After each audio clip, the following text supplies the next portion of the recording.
Bonjour à toutes, bonjour à tous. Donc, j'ai quelques minutes là pendant que mon thé infuse, avant d'aller au cours, pour vous remercier déjà de tous vos commentaires. C'est toujours très important pour moi de voir vos réactions, de voir que vous n'êtes pas seul et je ne suis pas seul à penser que nous marchons sur la tête.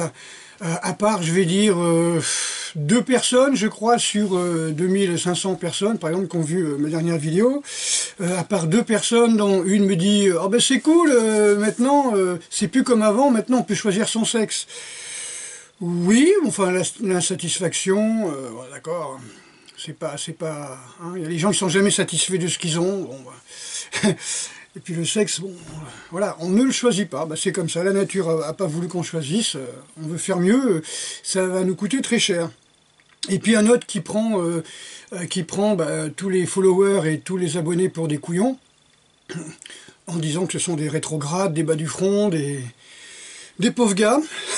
Et alors, vous gardez votre progrès, hein, vous voyez, quand c'est comme ça, faut arrêter de me dire que la castration des enfants, c'est quelque chose de cool, quoi. C'est comme si on dit l'excision c'est sympa,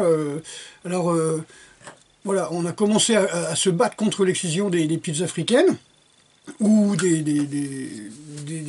sais pas quelle religion qui fait ça en France, mais par contre on trouve ça super sympa de prendre des gamins de 4 ans, de leur changer le sexe, de les bourrer de médicaments toute leur vie, parce que la nature essaye de reprendre ses droits, voilà, donc je trouve ça un petit peu débile, mais bon, ils appellent ça le progrès, mais je pense que voilà, c'est deux trois pédophiles quoi qui sont là et puis sur les réseaux, puis qui essayent de contrer tous ceux qui sont pas d'accord en les traitant de transphobes, homophobes, réactionnaires et tout ça. Mais c'est pas grave, c'est pas ça que je voulais vous dire. Je vous remercie de toute façon, quoi qu'il arrive, de tous vos commentaires. Voilà, on m'a posé une question aujourd'hui sur la destinée, c'est-à-dire qu'est-ce qu'était le destin, et en fin de compte, ça m'a rappelé qu'il y a une trentaine d'années, je lisais beaucoup de livres ésotériques, alors de toutes les traditions possibles, et dans un de ces livres, j'avais trouvé quelque chose qui était assez intéressant. On nous disait qu'en fin de compte, avant notre incarnation, on décidait de ce que l'on allait faire, des épreuves que l'on allait subir, entre guillemets. Une épreuve, on la subit quand on la refuse, hein, quand on a compris que c'est nous qui nous l'envoyons. À ce moment-là, on la vit, elle nous apprend des choses, et puis on avance, hein, on avance vers le haut, hein, pas vers le bas. Donc voilà, j'expliquais à cette personne que la vie, c'est-à-dire nous, l'avons décidé avant de nous incarner, de rencontrer telle ou telle personne pour nous faire grandir. Alors évidemment, si on refuse tel ou tel événement, comme je vous ai dit, on va souffrir. C'est ce que dit Bouddha, souffrir c'est avoir ce que l'on ne veut pas et ne pas avoir ce que l'on veut. C'est une question de choix. Maintenant, on l'a choisi avant de nous incarner, donc c'est la métempsychose, on oublie tout, on ne sait pas, voilà. Mais bon, voilà, il paraît que c'est comme ça. Donc ces personnes, ces événements, tout ça sont des outils que l'on rencontre. Et puis alors, il y a des moments où on adore ces outils-là, et puis d'autres, on les refuse totalement. Alors quand on refuse les outils, on se bat contre cette épreuve, ce stress, parce que si vous voulez, comme en musculation, ou en sport, ou en ce qu'on veut, si on veut faire des progrès, il nous faut du stress pour créer une adaptation. Alors où on subit ce stress, et ce stress nous paraît trop fort, et à ce moment-là on coule, on est en burn-out, en dépression, on se suicide, ou au contraire, on est largement au-dessus de ce stress, et puis pourquoi pas, on va aimer ce stress, et puis on va vouloir le garder. Alors, quand je dis ce stress, ça peut être un boulot, ça peut être un compagnon ou une compagne, ça peut être des objets, ça peut être une maison, ça peut être une voiture, hein. Donc, et c'est un petit peu comme À un moment, quoi, comme je dis, une fois qu'on a compris ce pourquoi ces outils ont été là, ben on n'a plus besoin de garder ces outils. C'est comme un petit peu ces personnes qui se promenaient dans le désert avec une barque sur le dos, puis marchaient 100, 200, 300 kilomètres avec leur barque, pardon, ou leur canoë si vous préférez, qui promenaient sur leur dos. Et quand on leur demande mais pourquoi vous avez un canoë, ben ils disaient parce que il y a 300 kilomètres, on a dû traverser une rivière. Et le gars lui dit, oui, mais là, c'est un désert qui fait des milliers de kilomètres, donc vous n'avez pas besoin de ça. C'est-à-dire voilà, c'est un petit peu la parabole de la barque. Vous avez eu besoin, à un moment donné, de telle personne, de rencontrer telle personne, d'aborder tel régime alimentaire, hein, par exemple, ça c'est très connu dans le milieu du sport.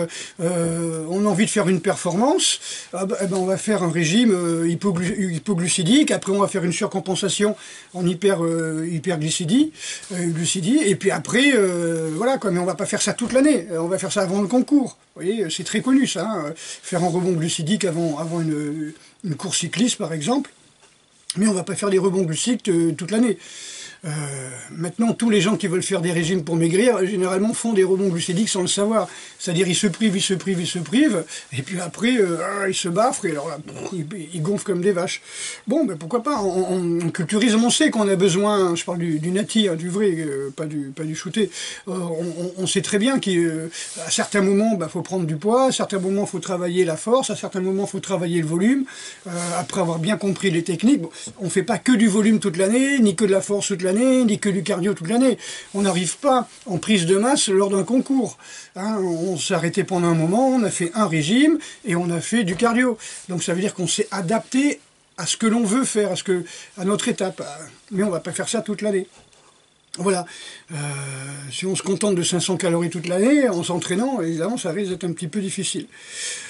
Voilà, donc c'est comme un petit peu vous savez, ces petits trous du vélo qu'il y a sur chaque côté. Il y a un moment, la maman, elle va enlever les petits trous. Et là, nous, ben oui, mais on n'a plus besoin de ces roues. On a eu besoin de ces roues pour apprendre à savoir comment fonctionnait ce vélo. Et on n'a plus besoin de toutes ces petites roulettes qui nous rassurent, toutes ces béquilles là. Alors il y a des gens qui sont nos béquilles, qui sont nos petites roulettes à un moment de notre vie. Et c'est pas pour ça qu'il faut s'accrocher à elles, s'accrocher à ces gens, les faire chier, s'imposer à eux. On en a eu besoin à ce moment-là, on n'en a plus besoin toute notre vie. Même si on aime bien ces petites béquilles, là, ces petites roulettes, voilà, c'est comme des jouets, mais on veut garder ces jouets-là, vous voyez. Donc on n'a pas forcément besoin de garder des jouets toute la vie, tout simplement parce qu'un jouet peut nous faire évoluer, comme on nous disait, bah il y a des jeux vidéo, ils m'ont aidé à ci, ils m'ont aidé à ça. Pas avoir du cardio, ni de la force, ni de l'endurance, ni de la persévérance. Mais c'est pas grave. Ils t'ont aidé à faire quelque chose, mais est-ce que c'est pour ça que tu vas continuer avec des jeux jusqu'à 45 ans? Voilà, jouer ça veut dire faire semblant. Quand on joue à la marchande, on joue aux soldats, on joue aux cow-boys aux indiens, on joue à quelque chose, ça veut dire on fait semblant d'être. Donc il y a des jouets qui nous permettent de faire semblant je vais prendre un exemple militaire, puisque je suis issu d'une famille militaire, mais on va tirer pistolet à amorce, après pistolet à bouchon, après on va tirer avec des plombs, après on va tirer à la 22 et après on va tirer au 7,65, vous voyez. Je dis pas que c'est une étape obligatoire, mais ce que je veux dire c'est qu'il y a une progression, on joue, et la réalité c'est ce qu'on fait à la fin quand on tire au 7,65. D'accord. Voilà, le jeu, c'est fait pour faire semblant de vivre. Donc tant que les gens sont dans leur jeu, ils ne vivent pas. Que ce soit les jeux vidéo, que ce soit les jeux de combat, que ce soit des jeux de ce que l'on veut, et ils ne sont pas dans la vraie vie. Donc le jeu, c'est pour faire semblant. On joue à la dinette, mais il y a un jour, on enlève ces petites assiettes en plastoc, et on fait vraiment la cuisine pour les enfants. Enfin, j'espère qu'il y a encore des femmes qui ont compris que c'est intéressant de faire de la cuisine sur les enfants, plutôt que d'ouvrir une boîte de conserve OGM, de légumes OGM, irradié, bourré de saloperies, de conservateurs, d'aspartame et de pesticides. Voilà. Donc, faire semblant ne suffit pas. Ça me rappelle une réflexion qu'avait fait mon lieutenant au 6e RPIMA en 77. Il faisait des réflexions à des paras qui étaient partis, qui avaient foutu un peu le bordel dans la ville de Mont-de-Marsan, et il leur a dit, c'est pas parce que vous avez un béret rouge qu'il faut vous comporter comme des sauvages. il suffit pas de paraître, il faut être. Voilà, donc ça c'est un petit peu un message que je voulais vous annoncer, que je voulais vous dire à tous. Voilà, le jeu c'est pour faire semblant, et à un moment il faut arrêter de paraître, de faire semblant d'être, il faut être. D'accord? Donc vivez. D'accord? Vivez.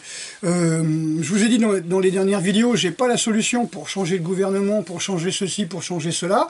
J'ai la solution à l'échelle individuelle, pour être plus endurant, pour être plus résistant, pour être antifragile, pour bien accepter le stress, pour arrêter de faire semblant, pour voilà, mais à l'échelle individuelle. Ouais, ça c'est ma voie.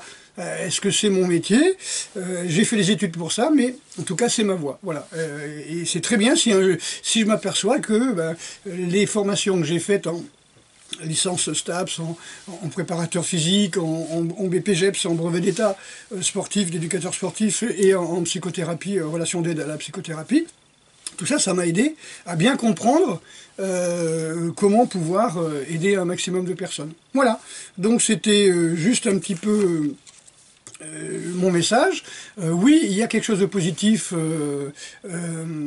non pas dans ce qui se passe en ce moment, il y a quelque chose de positif en vous, qui est de vous renforcer. Il faut prendre toutes ces espèces d'ignominies qui se passent en ce moment comme des, comment on peut dire, des motivations pour vous renforcer.